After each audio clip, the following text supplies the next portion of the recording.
আসসালামু আলাইকুম। প্রিয় দর্শক, অন্য মঞ্চের আলাপচারিতায় আপনাদের সকলকে আমন্ত্রণ জানাচ্ছি। এনসিপি, এবি পার্টি আর রাষ্ট্র সংস্কার আন্দোলন মিলে নতুন একটি রাজনৈতিক জোটের ঘোষণা দিয়েছে। নাম রাখা হয়েছে গণতান্ত্রিক সংস্কার জোট। খুব সুন্দর নাম। আবার শোনা যাচ্ছে ব্যারিস্টার আনিসুল ইসলামের জাতীয় পার্টি আর আনোয়ার হোসেন মঞ্জুর জেপি এক হয়ে যাচ্ছে, জন্ম নিচ্ছে আরেকটি জোট। এই যে নির্বাচনকে কেন্দ্র করে একের পর এক জোট ঘোষণার ভিড়ে হঠাৎ করে আমার মনে পড়ছে সেই 60-এর দশকে হোসেন শহীদ সোহরাওয়ার্দীর সেই বিখ্যাত 0+0+0 থিওরি। আপনাদেরকে বলবো সেই থিওরির কথা। রাজনীতির মঞ্চে নতুন মুখ আসে, নতুন পোস্টার ঝুলে, নতুন নাম ঝলমল করে, কিন্তু ওজনহীনতার গণিত বদলায় না। 1950-এর দশকে পাকিস্তানের হালকা পাতলা দলগুলোর জোট দেখে সোহরাওয়ার্দী যে কথাটা বলেছিলেন, আজও সেই নির্মম ভাবে সেটা প্রাসঙ্গিক। সেই 50-এর দশকে পাকিস্তানের হালকা পাতলা দলগুলোর জোট দেখে হোসেন শহীদ সোহরাওয়ার্দী বলেছিলেন যে 0+0+0=0। তার কথাটা কি আজও প্রাসঙ্গিক নয়? আপনাদের কি মনে হয়? তারপরও নতুন প্রচেষ্টাকে স্বাগত জানাতে হয় আমাদের, কারণ স্বাগত না জানালে বলবে আমরা হিংসা করি, তাই না? সবচেয়ে বড় কথা হলো এনসিপি নিজেই একটা বিগ জিরো। দাঁড়ান, কেন তাদেরকে আমি জিরো বলছি সেটা ব্যাখ্যা করব আজকের ভিডিওতে।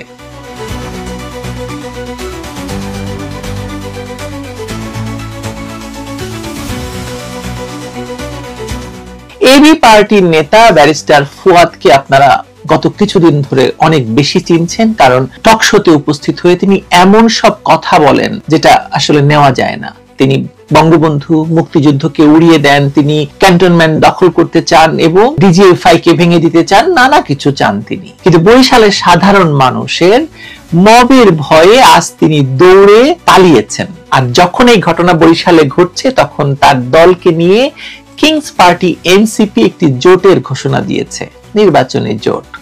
তাকে মব সৃষ্টি করে এই মারধরের নিন্দা জানিয়েছেন তাসনিম জারা। নানা অভিজ্ঞতার ভেতর দিয়ে এই এনসিপি নেত্রী বনে যাওয়া এই তাসনিম জারাকে অনেকেই দেখলাম বলছে যে এতদিন আপনারা যেভাবে মব করে মানুষদেরকে মেরেছেন, এবার আপনাদেরকেও মানুষ সেভাবে মারবে। মারার কারণ নিয়ে মানুষ নানা কথা বলছে। তবু এসব সমালোচনার মধ্যেই তাসনিম জারার দল এনসিপি নতুন জোটের ঘোষণা দিয়েছে। এই নতুন জোটগুলোর ঘোষণায় যে বিষয়টা সবচেয়ে চোখে পড়ছে সেটা হচ্ছে উত্তেজনা নয়, বরং এক ধরনের শীতল নীরবতা। কেউ খুব উত্তেজিত নয় এই জোট নিয়ে। বিশেষ করে এনসিপির নেতৃত্বে ঘোষিত জোট নিয়ে রাজনৈতিক অঙ্গনে যে প্রতিক্রিয়াহীনতা দেখা দিচ্ছে, সেটাই তাদের বর্তমান অবস্থানের সবচেয়ে বড় মূল্যায়ন।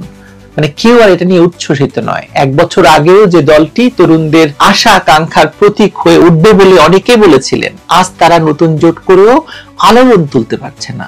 এটা শুধু একটি দলের দুর্বলতা নয়, এটা গোটা রাজনৈতিক বাস্তবতার প্রতিফলন, এই মুহূর্তের রাজনীতির বাস্তবতার প্রতিফলন। এনসিপির উত্থান হয়েছিল জুলাইয়ের এক ভয়ঙ্কর সন্ত্রাসের ভেতর দিয়ে। বিদেশি মদদের বিভিন্ন জায়গা থেকে এই উগ্র তরুণদেরকে একত্রিত করা হয়েছিল। একটু আগে যার কথা বললাম সেই তাসনিম জারাকে যেমন জড়ো করা হয়েছিল যুক্তরাজ্য থেকে। যদিও জুলাই সন্ত্রাসের মাধ্যমে আওয়ামী লীগকে ফেলে দেওয়ার পর মানুষ হয়তো ভেবেছিল যে পুরনো দুই মেরুর বাইরে নতুন একটি নৈতিক শক্তি দাঁড়াতে যাচ্ছে, তরুণ শক্তি। হয়তো এর ফলেই ভ্রান্ত ক্লান্ত রাজনীতির ভেতরে তরুণদের হাত ধরে আসবে নতুন ধরনের সাহসী রাজনীতি। কিন্তু সেই আশার আয়ু খুব ছোট। এক বছরের মধ্যেই এই দলটি এমন এক অবস্থানে এসে দাঁড়িয়েছে যেখানে টিকে থাকার জন্য তাদের জোট করতে হচ্ছে। আপনি ভাবুন তো, তারা কি পায়নি? তারা সরকারি পৃষ্ঠপোষকতা পেয়েছে, ডক্টর ইউনূসের মতো একজন আন্তর্জাতিক মানের অভিভাবক পেয়েছে, সেনাবাহিনীর নিরাপত্তা পেয়েছে, সারা দেশে সেনাবাহিনীকে নিয়ে নিরাপত্তায় তারা মিছিল মিটিং করেছে, গোপালগঞ্জে গিয়ে মানুষ খুন করেছে। অথচ এক বছর পরে তাদের অবস্থা এই, তাদের এই হাল। রাজনীতিতে টিকে থাকার লড়াই আর নেতৃত্ব দেওয়ার লড়াই এক জিনিস নয়। নেতৃত্ব দিতে হলে ঝুঁকি নিতে হয়, স্বার্থের বিপরীতে দাঁড়াতে হয়। কিন্তু টিকে থাকার লড়াইয়ে মানুষ সাধারণত সুবিধার দিকে ঝুঁকে। এই জোট ঘোষণার পেছনে প্রকাশ্যে যত কথাই বলা হোক না কেন, রাজনীতির মাঠে সবাই জানে যে আসল খেলা চলছে পর্দার আড়ালে। আন্ডারস্ট্যান্ডিং হচ্ছে, নানা ধরনের সমীকরণ চালাচ্ছে এই সরকার। বিএনপিকে বাদ দিয়ে, বিএনপিকে সহ, জামাতকে বাদ দিয়ে, জামাতকে নানা রকম আন্ডারস্ট্যান্ডিং এখন আর ব্যতিক্রম নয়, বরং নিয়মে পরিণত হয়েছে। কে কোন আসনে দাঁড়াবে, কে কাকে ছাড় দেবে, নির্বাচন পরবর্তী সরকার কে কোথায় হবে, এই সব হিসাব অনেক সময় ভোটের আগেই চূড়ান্ত হয়ে যাচ্ছে। ভোট তখন শুধুই একটি কাভার বা মূল লেনদেন হবে গোপনে। এই গোপন বোঝাপড়ার রাজনীতি আজকের নির্বাচনকে মানুষের চোখে সন্দেহের মধ্যে ফেলে দিয়েছে। এই প্রেক্ষাপটে এনসিপির নতুন জোট ব্যতিক্রম নয়। বাইরে বলা হচ্ছে সংস্কার, অর্থনৈতিক মুক্তি, নতুন রাজনীতি, আর ভেতরের বাস্তবতা হলো নিজেদের রাজনৈতিক অস্তিত্ব রক্ষা। কারণ গত এক বছরে চাঁদাবাজি, মব সৃষ্টি, দখলদারি, সরকারি সুবিধা বাগিয়ে নেওয়া, বদলি বাণিজ্য, এ ধরনের অভিযোগে এনসিপি ভাবমূর্তি মারাত্মকভাবে ক্ষতিগ্রস্ত হয়েছে। এই অভিযোগগুলো সত্য বা অতিরঞ্জিত হোক, মানুষের মনে যে ধারণা তৈরি হয়েছে তা হলো এটাই নাকি এনসিপির রাজনীতি, আসল রাজনীতি। মানুষ খাল কেটে কুমির এনেছে বলছে। আর সেই ধারণা আজ এনসিপির পক্ষে তো নয়ই, বরং চরমভাবে বিপক্ষে। আমি একটু ছবি দেখাতে পারি। যেদিন এনসিপি গঠিত হয়েছিল বা দল ঘোষিত হয়েছিল, সেদিন আপনারা দেখেছেন যে মানিক মিয়া এভিনিউতে মানুষ ভর্তি। আর আজকে যখন তারা একটা জোট ঘোষণা দিল, একটা ছোট্ট হলের মধ্যে 5-6 জন লোক নিয়ে কথা বলছে। মানুষ নতুন দলের কাছে যেটা চায় সেটা নতুন মুখ নয়, নতুন চরিত্র, রাজনৈতিক চরিত্র। চরিত্রের জায়গায় যদি পুরনো রাজনীতির ছায়া পড়ে তাহলে মানুষ খুব দ্রুত মুখ ফিরিয়ে নেয়। এনসিপির ক্ষেত্রেও সেটাই হয়েছে। তাদের বিরুদ্ধে ওঠা অভিযোগগুলো মানুষকে মনে করিয়ে দিচ্ছে যে মুখ বদলালেও রাজনীতি বদলায়নি। ফলে আজ তাদের নতুন জোট ঘোষণায় যে নীরবতা দেখা যাচ্ছে, সেটা আসলে মানুষের এক ধরনের প্রত্যাখ্যান। এই প্রত্যাখ্যানের ভাষা হয়তো তারা এখনো বুঝতে পারছে না।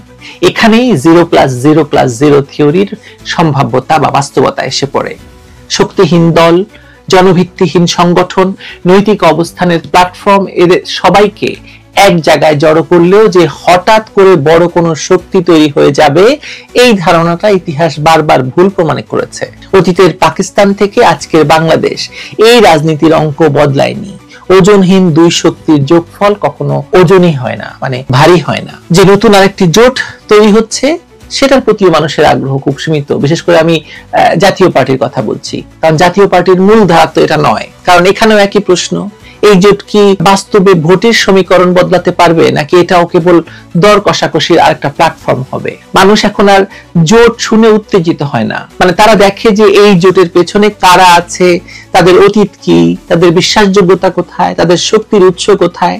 এই প্রশ্নগুলোর সন্তোষজনক উত্তর না পেলে কোনো জোটই আর রাজনৈতিক বাজারে দাম পায় না, পাবে না। কারণ মূলধারার জাতীয় পার্টিকে বাদ দিয়ে আপনার কি মনে হয় যে আনোয়ার হোসেন মঞ্জু আর আনিসুল ইসলাম মাহমুদের জাতীয় পার্টিকে মানুষ ভোট দেবে? মানে কেন, কি কারণে? এই পুরো বাস্তবতার মধ্যে সবচেয়ে গুরুত্বপূর্ণ বিষয় হলো নির্বাচন নিয়ে যে সংকট তৈরি হয়েছে, সেটার মূলে রয়েছে এই আন্ডারস্ট্যান্ডিং নির্ভর রাজনীতি। দেশের সবচেয়ে বড় দলকে বাইরে রেখে নির্বাচন হলে আন্তর্জাতিক গ্রহণযোগ্যতা প্রশ্নের মুখে পড়বে। এই আশঙ্কা তো নতুন নয়, কিন্তু তার চেয়ে বড় সংকট হলো দেশের ভেতর মানুষের চোখে এই নির্বাচন কতটা অর্থবহ থাকবে বলুন তো। যদি মানুষ মনে করে ফলাফল আগেই ঠিক করা, মানে জোটের নামে কেবল ক্ষমতা ভাগাভাগি হবে, তাহলে ভোট একটি আনুষ্ঠানিকতা হয়ে দাঁড়াবে, মানে অংশগ্রহণ থাকবে না। মানুষ বিশ্বাস করবে কেন সেই নির্বাচনকে? এনসিপি নতুন জোট এই বিশ্বাস ফিরিয়ে আনতে পারেনি এবং পারবেও না। বরং তারা প্রমাণ করছে যে এক বছরে একটি সম্ভাবনাময় তরুণদের দল কিভাবে প্রান্তিক হয়ে যেতে পারে, ছিটকে পড়তে পারে বক্স থেকে। আপনি যে আফসোসের কথা বলছেন বা আপনার আমার ভিতরে যে আফসোস তৈরি হচ্ছে, সেটা এখানে সবচেয়ে বেশি প্রাসঙ্গিক। দেশের মানুষ সত্যি চাইছিল যে আওয়ামী লীগ বিএনপির বাইরে তরুণদের একটি শক্তিশালী দল দাঁড়াক, কিন্তু কিংস পার্টি হয়ে নয়। মানে এস্টাবলিশমেন্ট চাইলে আর জনতা চাইলে যা হয়, দলের ভেতর নেতৃত্ব যদি না চায় তাহলে কিছু টেকে না। এনসিপির গুটি কয়েক নেতার সিদ্ধান্ত, তাদের দ্রুত ক্ষমতার সঙ্গে সখ্য, দ্রুত সুবিধার পথে হাঁটা, সবকিছু মিলিয়েই এই দলের ভবিষ্যৎ শেষ হয়ে গেছে। এই দলের আর কোনো ভবিষ্যৎ নেই। আজ তারা নতুন জোট খুলছে। জোট কখন খুলে? যখন নিজেরা দুর্বল হয়ে যায়। এটাকে প্রচেষ্টা হিসেবে স্বাগত জানাতে পারি আমরা। মানে আপনি যেরকম ভাবছেন, কিন্তু রাজনীতির বাস্তব হিসাবটা এর চেয়ে অনেক কঠিন। জোট তখনই অর্থবহ হয় যখন তার পেছনে থাকে জনভিত্তি, নৈতিক ভিত্তি আর স্পষ্ট রাজনৈতিক লক্ষ্য। শুধু টিকে থাকার জন্য জোট হলে সেটি শক্তি তৈরি করে না, বরং দুর্বলতাকেই দৃশ্যমান করে তোলে। সব মিলিয়ে আবার সেই প্রশ্নে ফিরে আসতে হয় আমাদের। প্রশ্নটা কি? জোটের পরে জোট হলেও ভোটের তাতে কি বলুন তো? মানুষের তাতে কি? যতক্ষণ না এই জোটগুলো এই কিংস পার্টির আন্ডারস্ট্যান্ডিং এর রাজনীতি থেকে বেরিয়ে এসে খোলা মাঠে ন্যায্য প্রতিযোগিতার সাহস দেখাতে পারে, মানুষের পাশে দাঁড়াতে পারে। আপনি বলুন যে গত 11 মাসে মানুষের পাশে দাঁড়ানোর কোন রাজনীতি এনসিপি করেছে? কোন দল করেছে?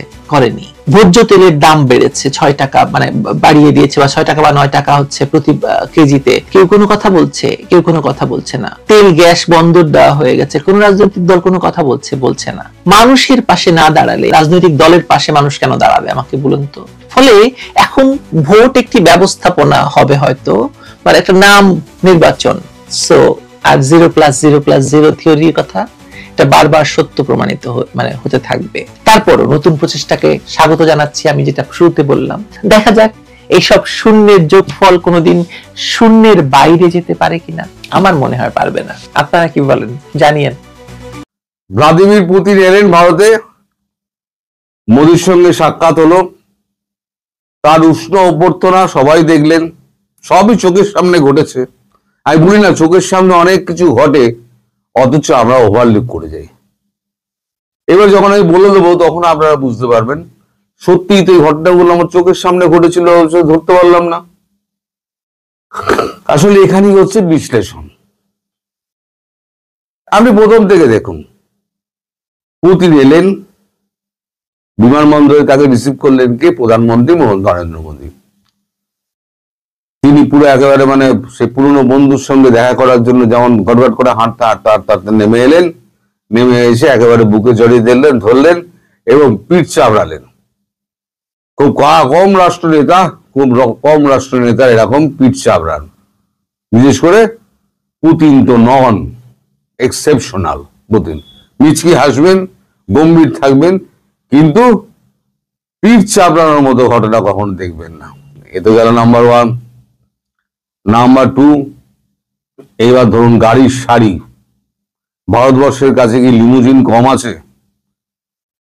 BMW কম আছে? বা মার্সিডিজের সংখ্যা কি কম আছে? হাজারে হাজারে মার্সিডিজ রয়েছে আমাদের সরকারের হাতে, সবই বুলেট প্রুফ। কিন্তু উনি চড়লেন কোথায়? একটা সাদা টয়োটা গাড়িতে। ভাবুন, সব হচ্ছে কালো গাড়ির সারি, তার মধ্যখানে একটা সাদা ধবধবে দুধহাঁস টয়োটা গাড়িতে মোদি উঠলেন। পুতিনের লিমুজিন কিন্তু পেছনে ছিল। পুতিন কিন্তু সেই লিমুজিনে উঠলেন না, উনি গিয়ে উঠলেন একদম মোদিজির গাড়িতে। এটা একটা বার্তা পুতিনের, যে আপনি যেমন আমার সুরক্ষা ব্যবস্থাকে আপনি যেমন বিশ্বাস করেছিলেন, বিশ্বাস করে আমার গাড়িতে 45 মিনিট আপনি কাটিয়েছেন, তেমনি আপনার সুরক্ষা ব্যবস্থাকে আমি সম্মান করি এবং জানি আপনার সঙ্গে থাকলে কোনো বিপদ আমায় ছুঁতে পারবে না। তাই একই গাড়িতে উঠে তিনিও একটা রেসিপ্রোক্যালি একটা বার্তা দিলেন। দ্বিতীয় বার্তা কি? দ্বিতীয় বার্তা হচ্ছে টয়োটা। অর্থাৎ টয়োটা কেন? টয়োটা হচ্ছে দ্বিতীয় বিশ্বযুদ্ধের পর জাপান যখন আত্মসমর্পণ করে, তারপরে সেখানে জাপানে কোনো সৈন্যবাহিনী নিজস্ব ছিল না, নিরাপত্তার দায়িত্ব সম্পূর্ণ ছিল ইউএস এর উপরে। ইউএস সেই সুযোগ নিয়ে ক্রমশ স্ক্রু করেছে আমাদের জাপানকে। এখন জাপান গেছে তেড়ে পড়ে উঠে খেপে, যা আমাকে তো একদম শুইয়ে দিচ্ছে। যেভাবে ট্যারিফ চাপিয়ে দিয়েছে, তারপর থেকে জাপানের পাশে গিয়ে দাঁড়িয়েছে কিন্তু ভারতবর্ষের প্রধানমন্ত্রী। এখন জাপানে শিনজো আবেকে মনে আছে? প্রাক্তন প্রধানমন্ত্রী শিনজো আবে, তাকে কিন্তু তিনি কিন্তু অ্যাসাসিনেটেড হয়েছিলেন, আততায়ীর গুলিতে তিনি মারা গেছিলেন। মেরেছিল কে? মেরেছিল CIA। কারণ শিনজো আবে তিনি আমেরিকার কথা, জাপানের কথা তিনি শুনতে চাননি, ফলে তাকে তার জীবন দিয়ে মূল্য দিতে হয়েছে, জীবন মূল্য দিতে হয়েছে আর কি। তো সেইটা একটা জাপানকে সামনে রেখে, টয়োটা গাড়িকে সামনে রেখে আসল লোককে একটা বার্তা দেওয়া, আসল দেশকে বার্তা দেওয়া যে জাপানের পাশে কিন্তু ভারতবর্ষ এবং রাশিয়ার মতো দেশ কিন্তু রয়েছে। এতে গেল দ্বিতীয় পরেরটা। তারপরেরটা হচ্ছে এই যে 5 স্তরীয় নিরাপত্তা বলয়, 4 স্তরীয় ছিল, এখন 5 স্তরীয় হয়েছে নিরাপত্তা বলয়।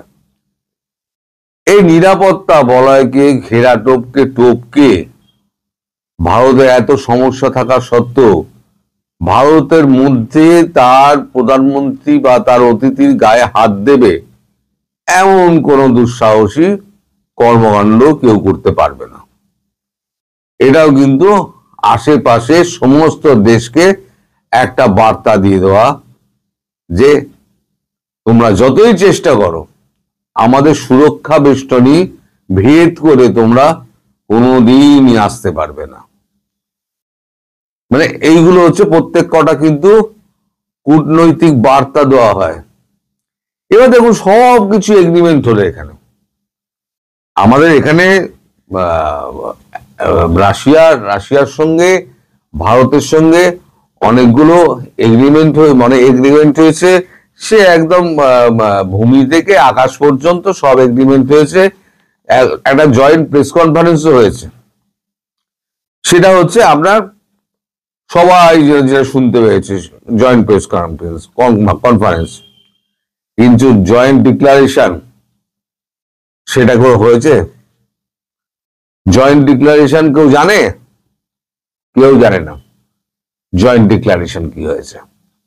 এই যে পুতিনের সঙ্গে আধা ক্যাবিনেট চলে এলেন, দেখলেন না আপনারা? সব পাশে সব দাঁড়িয়ে, আমি আগের ভিডিও দিয়েছি, পাশে সমস্ত সোভিয়েত ইউনিয়ন, রাশিয়া থেকে যে সমস্ত নেতা মন্ত্রীরা এসেছিলেন, ক্যাবিনেট মন্ত্রীরা এসেছিলেন, তাদেরকে পর পর মোদীজির সঙ্গে আলাপ করে দিলেন প্রেসিডেন্ট পুতিন। তারা গেলেন কোথায়? এই ক্যাবিনেট মন্ত্রীরা এসেছিলেন কি করতে? গেলেন কোথায়? যে যার আমাদের ভারতবর্ষের দপ্তরীয় মন্ত্রীগুলোর সঙ্গে সমস্ত বৈঠকে বসে গেছিলেন। এই 27 ঘন্টা, এই 37 ঘন্টার যে ভিজিটটা হলো, 37-38 ঘন্টার ভিজিটে যত এগ্রিমেন্ট করা ছিল সেই এগ্রিমেন্ট গুলো কমপ্লিট হয়ে গিয়েছে, যেগুলো কিন্তু ওই জয়েন্ট স্টেটমেন্টে আসেনি। আর সমস্ত নন ডিসক্লোজার, আগের দিনে আমি বলে দিয়েছিলাম কাগজ পড়ে যে এগুলো কিন্তু ডিসক্লোজ করা হবে না। অর্থাৎ একটা বার্তা এইটা যে একদিন ভারতবর্ষকে দেখানো হতো যে রাশিয়া থেকে শুধু অস্ত্র কেনা হচ্ছে, রাশিয়া অস্ত্র বিক্রেতা। এখন রাশিয়া অস্ত্র বিক্রেতা নয়, রাশিয়া একটা স্বয়ংসম্পূর্ণ একটা দেশ, যে আমেরিকার মতো শক্তিকে চ্যালেঞ্জ জানাতে পারে। এবং ভারত এমন একটা শক্তি যে আমেরিকার সঙ্গে দাঁতে দাঁত চেপে লড়াই করতে পারে। দুই শক্তি যদি এক হয় তাহলে আমেরিকা বাহাদুরের কিন্তু ঘুম ছুটিয়ে দেবে। এই বার্তাগুলো কিন্তু কূটনৈতিক মহল মারফত, কূটনৈতিক মানে এই যে ব্যবহারগুলো, এইগুলোতে কিন্তু বুঝিয়ে দেওয়া হয়। সেটা যারা বোঝে, কূটনীতি বিশ্লেষণ যারা, আগের দিন বলেছিলেন না, কূটনীতি সম্পর্কে যারা আছে, যারা মাপজোক করে, তাদের একটা আলাদা ডেস্ক আছে। তারা প্রত্যেকটা জিনিস ফলো করে যে কি হচ্ছে, কিভাবে গলায় লাগলো, কতটা জোরে হস্ত করমর্দন হলো, কে কার পিঠ চাপড়লো, কে কার দিকে যেয়ে কতটা হাসলো, কে কার দিকে টেরা চোখে চাইলো, কে কাউকে উপেক্ষা করে গেল, সব কিন্তু নোট করা হয়, তারও হিসেব করা হয়।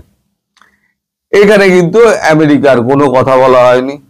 উল্টে রাশিয়ার প্রেসিডেন্ট তিনি জয়েন্ট প্রেস কনফারেন্সে এমন একটা বোমা ছেড়ে দিলেন, তাতে কিন্তু যার লাগার কিন্তু তার গায়ে কিন্তু লেগে গেছে, যে আমরা ভারতবর্ষকে তেল সাপ্লাই করেছি এবং ভবিষ্যতেও সমপরিমাণ তেল আমরা সাপ্লাই করে যাব।